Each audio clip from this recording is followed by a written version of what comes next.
52 jaar. Ik heb in mijn leven veel ellende meegemaakt.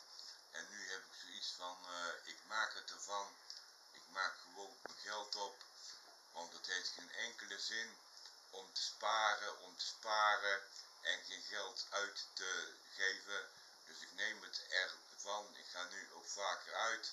Dan maar 6,5 euro voor een halve liter bier. Maar ik neem het gewoon van met onze Mario en met Heli. Ik ga niet meer sparen. Ik maak mijn geld op, want ik haal het toch de 60 niet. Tenminste, heb ik in mijn hoofd. En dat hoeft voor mij ook niet. Ik vind het zat zo hier op deze aarde. Genoeg is genoeg. Ja, zo denk ik erover. Ik maak gewoon lekker mijn geld op. Lekker feesten, lekker plezier hebben. En ik vind het best. Ik ga niet meer sparen.